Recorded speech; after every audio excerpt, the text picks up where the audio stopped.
Hello there. What's going on, everyone? Today I'm going to be teaching you Battlestar Galactica, the complete rules. These are a set of advanced rules that you can add to the game to make it more complete. This is not the basic rules. I've actually already done a video for the basic rules, so if you haven't already, I encourage you to check that out because this video is going to assume that you're already familiar with the basic rules of the game, and I'm only going to be talking about what additional rules that the complete rules add to the game. So with that said, I will put a link to the basic rules video as well as I'll link that at the end of the video so you can check that out. Also, if you're new here, I invite you to subscribe. I do make a lot of video content and I'd love for people to subscribe and click that bell for alerts. It does definitely help me out a lot. In addition to that, I am also always running giveaways. I have a big giveaway going right now for a Superstar Destroyer for Star Wars Armada, and all it takes to do to enter that is to become a subscriber and leave a comment on this or one of my videos. It's as simple as that. So let's go ahead and take a look at the complete rules. So the first key difference I want to talk about with the complete rules is the game turn itself. It's actually structured a little bit differently in the complete rules, and then that you actually are going to plan two different movements, a first and a second. And after the first execution of the movement, there's an opportunity to fire. However, you may not want to fire because you're only going to be able to fire once during this turn. And if you don't fire after the first move, you can fire after the second move. And this is simultaneous, so both of these could potentially do this. And now after that is done, maybe this Viper here might want to take a shot, but the Cylon might want to wait. And especially if we're playing with multiple ships, then maybe he will want to wait until he can get another shot on a different ship and doesn't want to waste the shot on the first try. Another example might be after the first move, we're at long range, and it's a really far shot, and so maybe this Viper wants to say, I'm going to wait until the second shot to go ahead and try to get that move. But then he moves in, and then maybe the Raider moves out of his arc, so he had his chance, but he missed it, and he doesn't, now there's no ship for him to shoot. So the turn structure is basically planning movement. You do your first move, you can fire your weapons, and then you can do your second move, and then you can fire your weapons if you haven't fired already this turn. The next rule I'd like to talk about is kinetic energy. So when you deploy your ships, you can set any kinetic energy here down at the bottom of your control panel. And this is just going to represent how fast you're going when you showed up into the dogfight. 3 is a pretty good medium, well-rounded speed. 6 is the fastest, and -1 here is basically represents you were kind of drifting in backwards. Now, anytime you do a maneuver, you're going to, for example, we'll take a look at this one, right? We've got our fast, our medium, and our low speed maneuvers. The number that's right next to that white number is their kinetic energy. So any fast maneuver right here is going to set you as a kinetic energy of 3 after you complete that maneuver. If I move ahead slow, after I'm done moving, my kinetic energy will be 1. And if I stay still with the little square maneuver, I'll have a kinetic energy of 0. And if I go in reverse, you guessed it, -1. The reason that value is important is because you're restricted on what future moves you can plan based on where your kinetic energy is now. So if I wanted to go 3 from a -1, I would have to have acceleration on my ship equal to the difference. So acceleration is this value that's on our cards that we didn't talk about in the earlier video because we really only talked about attack and structure. But our Cylon Raider and our Viper cards have an acceleration value as well. For the Viper, my acceleration is 3. For the Cylon Raider, I can accelerate with a value of 4. So a Viper wouldn't actually be able to go from -1 to 3 in a single move because the difference there is 4, and his acceleration is only 3. So if I were to play a card like this, the only the maneuvers I could do would be a forward or a medium. I couldn't go to a fast because my ship just can't go from negative. Now, if I was at a standstill, I could go from a 0 to a 3, no problem, because my acceleration is 3. And of course, I could always do a standstill as well. However, if I am at a 6, I can't just suddenly stop on a dime. I can't do a standstill. So, the slowest I could do at that point would be a 3 with a Viper. So, what happens if you wanted to, how do you get up to a 6? Well, you have cards called overboosts, and we talked about these in the basic video, and this can extend your move a little bit. But the overboost is going to have a value as well. So you're actually going to add both cards together if you play more than one. So if, for example, I were to play an overboost and a fast 3 here, that would bump me all the way up to 6. But in order for me to do that, within a Viper at least, I would have already had to have done a 3-speed or a fast maneuver on the previous turn in order to be able to make that difference. If my kinetic energy was only 2, for example, then I wanted to do, go really fast. The fastest I could do with an overboost would be the 2-speed here, because I could get up to 5, and the difference between 5 and 2 is 3, so that equals my acceleration. A little bit of math, but honestly, this is kindergarten level math, so it shouldn't be too hard for you to figure out. The important thing is the difference cannot exceed your acceleration. The next thing I want to talk about is rotation, and that's going to be this part of your dial. Now, you can rotate your ship if one of two things happen. If you have done a standstill maneuver, legally, you weren't going speed 6 and all of a sudden just decided to stop, but if you actually performed a standstill maneuver, or if you have gone completely straight, with one of these, and it'll have that little straight symbol on there just to make sure that people understand that, yes, that is indeed a straight line. If you have done that, you can rotate your facing here. And what that will do is that will allow you to actually change your ship from the direction that it's moving. And also your firing arc, because if you will notice, the firing arc is actually independent of the ship's moving from part, and the rear and the forward of where it's moving. These two symbols represent where it's going, but your ship's facing represents where it's shooting. So let's assume that I was flying straight here, and I had a Cylon coming after me, and I did decide to turn 90 degrees to the right after doing a straight maneuver.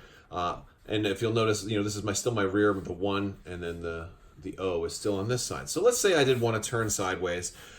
If I start another turn and I'm still not basically facing forward, I'm going to have some consequences. So what that means is that I can't just do these crazy turn maneuvers anymore because I'm not facing that way. So I'm going to basically have to go straight. So one of the things that I can do is inertial movement. And what that means is that I'm going to reference my control panel and look at whatever my kinetic energy value was, and I can only do a straight maneuver of that exact same value. I cannot change my kinetic energy. Doesn't matter what my acceleration is, because again, my engines aren't turned into the turn, so my engines don't even matter in this point. I'm just going off of inertia. And that's why it's called inertial movement. So if my value was 3, I would just have to plan this 3 straight and keep going that way. If I was going really fast and turned, I can also put an overboost on there, and I'm stuck doing it, so I can do an overboost up to 6 if I need to.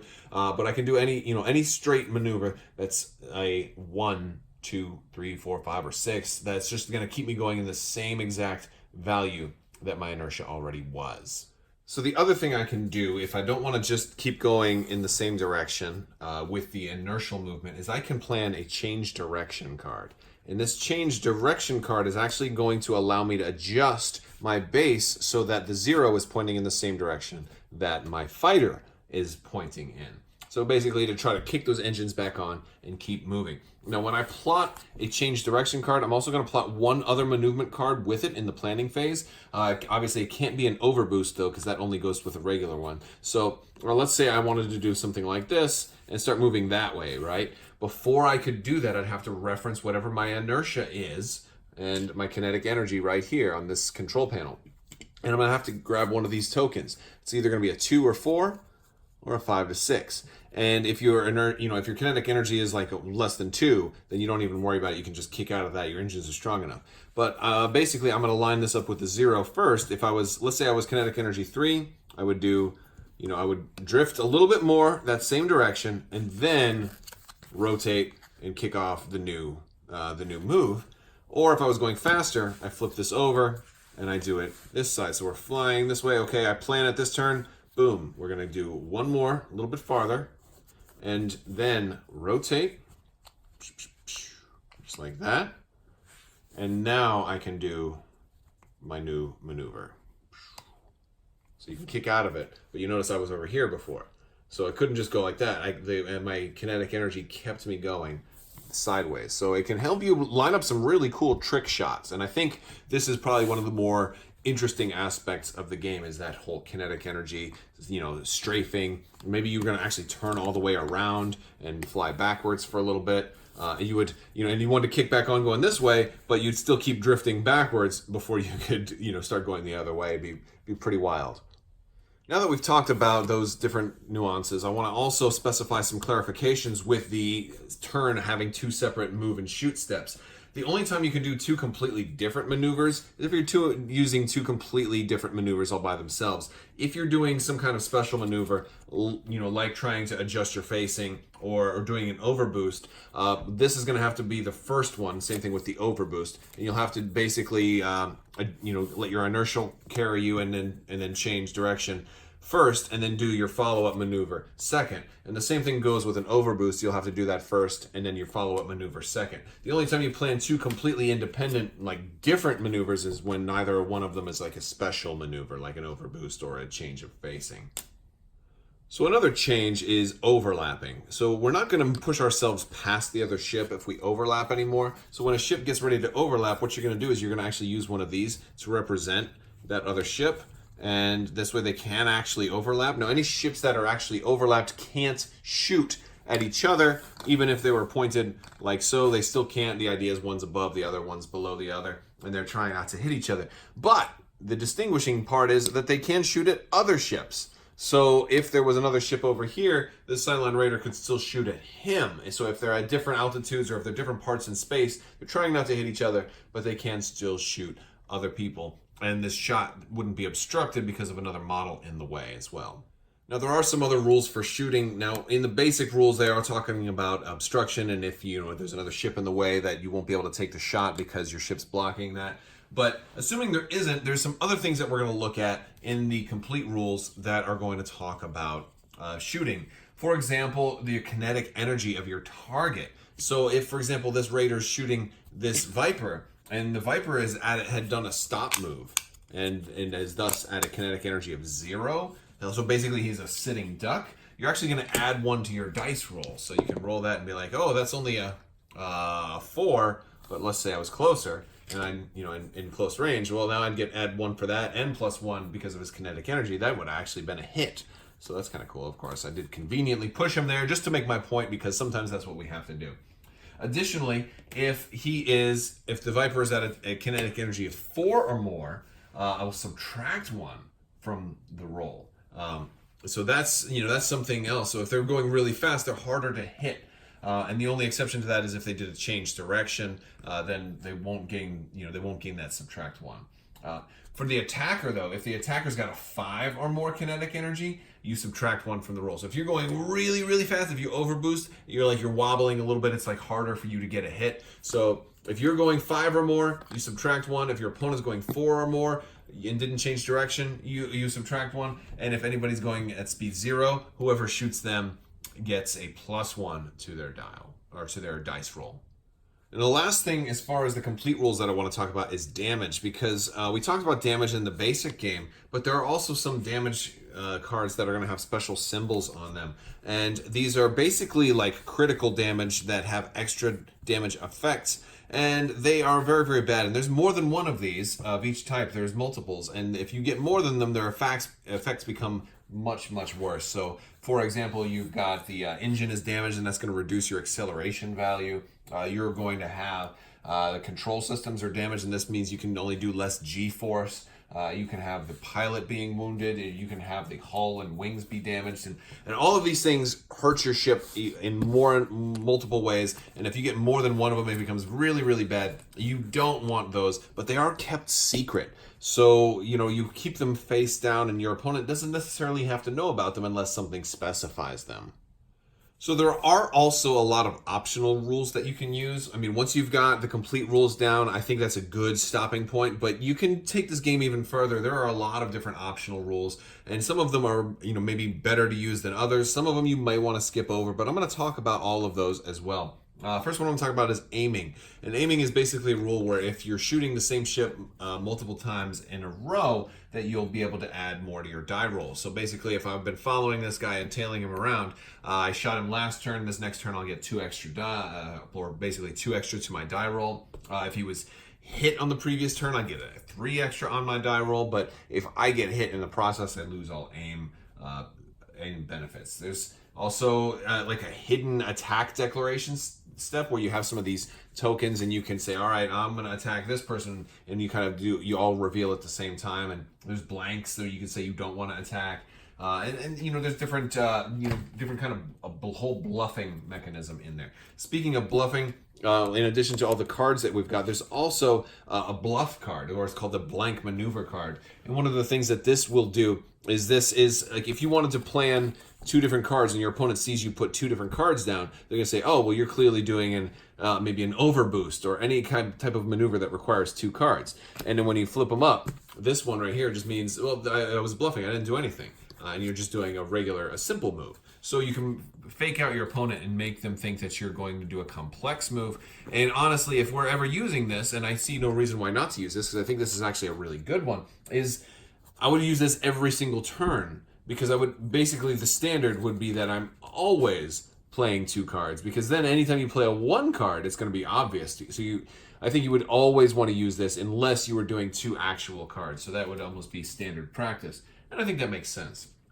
Another option is fuel. This one I'm not particularly crazy about, but the idea is that you start off with a set amount of fuel, and fuel equals the same as the G-force on the maneuvers. So every time you execute a maneuver, you're going to add those up. You're going to reduce that from the amount of fuel. They suggest perhaps starting with 50 fuel each and using counters or dice or something to keep track of how much fuel you have. And then you can run out of fuel, and no, that's bad. So, you know, I don't like that, because I think that adds an unnecessarily sense of urgency to the game that, you know, that maybe if I was playing the game for a long time and was looking for a change up, I would do that, but I'm not so crazy about the fuel. Another optional rule I'm going to talk about is tailing. Now, tailing is basically if you get behind somebody and you are close enough to them that they're going to fall within the star, and that's going to be at about 15. So this is basically into that medium range, but halfway there. So if they're pretty close to you and within your firing arc, and your range ruler isn't going through anybody else, and it also hits between one of their back three, so between here, here, and there, almost the same width as their front firing arc. So you're directly pointed at their back, basically. You can be what's called tailing them. And what that means is during the planning step, they actually have to show you their first maneuver. They don't have to show you their second. And it's only you. So if you're playing a multiplayer game, they don't show everybody. They only show the person who's tailing them. And so then you plan your maneuvers. Everybody else plans their maneuvers first. You get to look at their first maneuver, not their second. So if they're doing an overboost, they may turn around. But being able to look at just one of their cards is definitely going to tell you a whole lot. And if it's overboost, that would have to be the first one.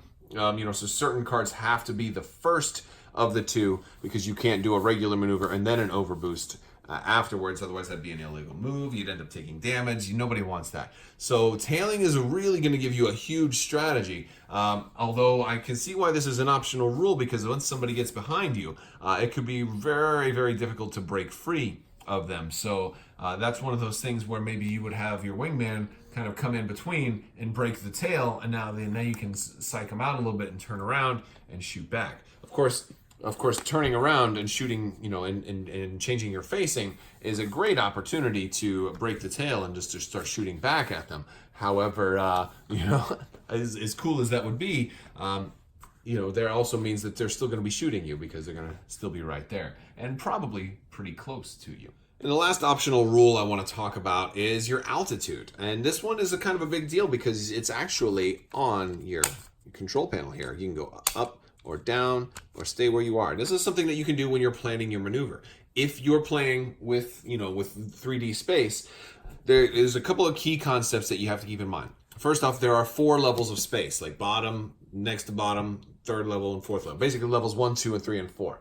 And you can go between those with your altitude, being -1, 0, and +1. So if you start off on level 1 and everybody agrees where they're going to start, you can then, you can't go below that, because then you'll have fled the battlefield and then you're gone. But you can go up into level 2 when you're planning your maneuver. And to do that, you're going to take a base. You're going to add you got a whole bunch of these little pegs in here, and you can go ahead and put that in there to mark, hey, my ship is now on level 2. Boom. Now, you can also mark where certain accessories are, like asteroids and stuff. There are numbered tokens that you can put on those, and you'll agree, all right, all the asteroids are on level 3. And so you can just put 3s on all of those. But to mark the ships, you can have that. Now, granted, you can put a lot of these things on one ship. I have like 1,000 of them on this one, but that would be illegal. You're only playing with 4 levels, so there's no need for any ship to have more than 4. So that's just kind of silly. But here's what a 4 would look like. That's 1, 2, 3, 4, right? So that becomes really, really high up. And you can be playing on all of these different elevations. And that's pretty cool, but what difference does it make, right? So first off, when you're on different elevations, if you're only on a difference of 1 elevation, so if I have, let me put this Cylon Raider on elevation 3, because there we go. So if I have the Cylon Raider on level 3, and I've got this Viper here on level 4, well, they're close enough that they can still shoot each other. But guess what? We're going to flip our range ruler to the other side, and look at that. Now all of a sudden there's no close range anymore. There's just medium range and long range, and then this X here means out of the way. So the idea is, even though they're only so far apart, well, because he's up or down, the ruler would in theory have to go up and down, but instead of trying to make it that complicated, we'll just make the ruler a little shorter to indicate the loss from basically triangulating. And so you're using this, so that makes it a little harder to hit. You got no more +1. All right. Also, if you're tailing and doing this, your star is now a lot closer, so it's really hard to tail somebody at different elevations. But if they're more than a 1, so if they're, let's say, at a 2, and now we're 2 elevations apart, now you cannot tail, you cannot shoot, you're completely, so you'll have to go down to their level. Now, this is fine and all, but how do you actually do it? Planning. So I'm going to say perhaps maybe this Viper is going to do a -1 as he plans his maneuver, and he's going to go, something like that, right? And it'll set that to a 2. Well, here's what happens. When I reveal my maneuver, I can't do an overboost or a change facing. I can't do anything fancy. I got to do a regular move if I'm adjusting my altitude. First thing is, I'm also going to get +3 kinetic energy, and then I will go ahead and do my move, and then I'll adjust. So the +3 kinetic energy is like basically from diving up or diving down. It definitely increases your kinetic energy and can potentially allow you to really pick up some speed. And again, the higher the kinetic energy, maybe the harder it's going to be to hit somebody, but also the harder it is for you to get hit. So there's a whole lot of strategy that goes into doing that. But remember, it's 4 levels. And if you try to go higher than level 4 or lower than level 1, you're going to have fled the battlefield and left and be treated as a deserter and counted as a loss. So you don't want to do that. There are some other accessories we can talk about as well. So for optional components, first thing, we've got these different obstacles. So we have like asteroid fields, and they can either be densely populated or, flip them over, sparsely populated. And basically, they do different things depending on if you're playing quick start or the complete rules. But for the long and the short of it is they obstruct attacks. The more densely populated they are, the more dangerous. So you'll have like a -4 if you're shooting through one of these, a -2 if you're shooting through a less populated one. And if you're going through them, the faster you go through, the more likely you are to take damage. And there are special damage counters that are colored brown that basically can give you damage just like regular ship damage can. And you'll take, the faster you're going, the more damage you're going to take. So you want to really slow down to like a kinetic energy of 1 to go through there without taking damage. Same goes for the sparse and heavy. Heavy is going to give you more damage than sparse. And be and sparse will be a slightly more flexible because you can go a little bit faster through there and still travel safely. There are also planetoids, which are going to look a little bit more like that, and those completely block shots. And if you go through those, even if you're going slow, you automatically take damage. So there's no way around it. Whereas these other ones, if you go through really slow, you might still be okay. Additionally, we're also going to talk about our pilot cards and talents. And so in addition to having our generic Vipers, we could play with Adama, right? And and you've also got Cylons in here too, like special Cylons, and these are going to be things I think we see more of as more expansions come out, and they're going to tell us all different things like attack modifiers, talents, and flaws. Well, there's no flaws on that guy. And there's different colors of talents depending on if it's like a maneuver talent or some kind of shooting talent. And those are all going to be in this talent deck. But we also see flaws as well. And that's kind of a way to potentially balance certain things out. If he's really, really, really good, maybe he's got a flaw that makes him miss every other shot or something like that. And we're going to look at, we have this whole deck of cards. It's all over the place there. Let's see. And we've got different tokens as well for campaign play, and we can gain ranks through those. But we've got different talents for firing. We've got flaws here. Oh, look at that. Yep. There's your perfect. That's why we love her so much, because she's like such a flawed hero, but she's tragic, but she's awesome at the same time. And so you've got like Tormented Soul activate after you declare the use of a talent, and if activated, the talent is not used, so it can totally stop you. But then you've got other, oh, look at that one, Gifted Sniper, add 2 to your attack roll. So there's all kinds of different upgrades, and there's a big thick stack of them. It's like that thick. So there's tons of different options in here. A lot of different cards, way more cards than you can even use right now. So a lot of future expandability, and you can put some of these on your pilots when you get upgrades as well. So if you're playing in a campaign, maybe you develop your own pilot and they get some of these talents as well. And that is just about it, folks. I think I've covered just about everything you need to know to play this game. Hopefully you will get it, check it out. I think there's a whole lot of gameplay here, a whole lot in one box. So if I missed anything, let me know in the comments below. I will do my best to answer.